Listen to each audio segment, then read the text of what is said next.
La saison est bonne. La saison elle est bonne pour toi. Elle est bonne pour ta vie, bonne pour tes affaires, bonne pour tes enfants. Au nom de Jésus-Christ. L'homme de Dieu, mon frère, nous a partagé quelque chose de très profond hier. Nous avons lu deux passages, celui de Genèse et celui de Jean. Et l'Esprit de Dieu, au travers de son serviteur, nous a expliqué que c'est deux livres qui parlent de la création. Sauf que l'un parle de la création spirituelle et l'autre parle de la création des choses visibles. Et l'homme de Dieu nous a fait comprendre que dans le livre de Jean, on parle de la création spirituelle. C'est la création la plus ancienne. C'est plus ancienne que la création de Genèse chapitre 1. Parce que dans Jean chapitre 1, la Bible dit au commencement était la parole. Et l'homme de Dieu, au travers de son développement, nous a expliqué que la parole était la personne de Jésus-Christ. Dieu fait chair, qui a pris une forme humaine afin de venir œuvrer parmi les hommes. Mais dans le livre de Genèse chapitre 1, Moïse va écrire, il va décrire les choses physiques qui ont été créées par Dieu au commencement. Dieu créa les cieux et la terre. On ne parle pas des cieux spirituels, mais on parle des cieux physiques. On ne parle pas d'une terre spirituelle, mais on parle d'une terre physique. Ceci me permet de comprendre qu'avant la création des choses visibles, il y a d'abord eu la création des choses invisibles. Afin que Dieu ne sorte du Olam pour descendre dans le chronos, il s'est d'abord assis dans le Olam et il a façonné tout dans le Olam. On parle donc de la grande armée de l'Éternel, c'est-à-dire l'Éternel et toute l'armée qui le constitue. Les êtres spirituels qui sont autour de l'Éternel. Et au fil des âges, plusieurs personnes qui ont expérimenté des voyages spirituels ont commencé à nous décrire certains de ces êtres. Le prophète Ézéchiel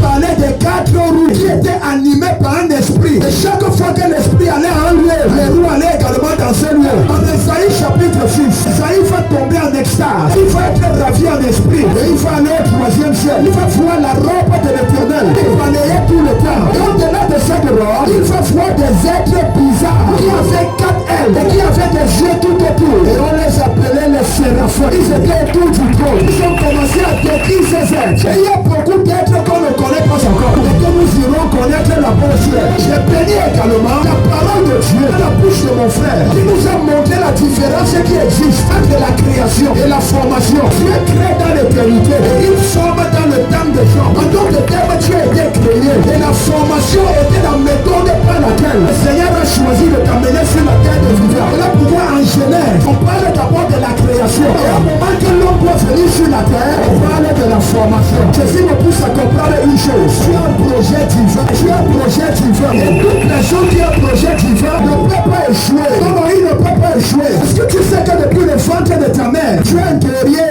Ta mère a réussi. Aucune bataille de la vie ne peut te stopper. Aucune bataille de la vie ne peut te programmer le plan de Dieu pour toi. Je voudrais réveiller ce côté guerrier que tu avais peut-être oublié. Parce qu'au niveau de la science et de la reproduction, on montre qu'il y a au moins 900 millions de spermatozoïdes. Et un seul spermatozoïde doit féconder le vesicule. Et la bonne nouvelle, c'est que sur les 900 millions, tu es la seule personne qui a fécondé le vesicule. Depuis le ventre de ta mère, tu es un guerrier. Depuis le ventre de ta mère, tu es un vainqueur. Aucune situation de la vie ne peut donc te stopper. Je dis aucune situation de la vie ne peut te stopper. Si tu pensais que tu n'avais pas les armes nécessaires pour aller de l'avant, non monsieur, non madame, en toi il y a les armes nécessaires pour aller de l'avant. Et tu marches selon le plan prophétique divin de l'Éternel pour ta vie. Fonce vers ton canard. Fonce vers ton canard. Aucune montagne ne peut te parer le chemin. Aucune montagne ne peut te stopper. En fait, ton mariage est déjà établi. Ton travail est déjà établi. Ton voyage est déjà établi. Man of God,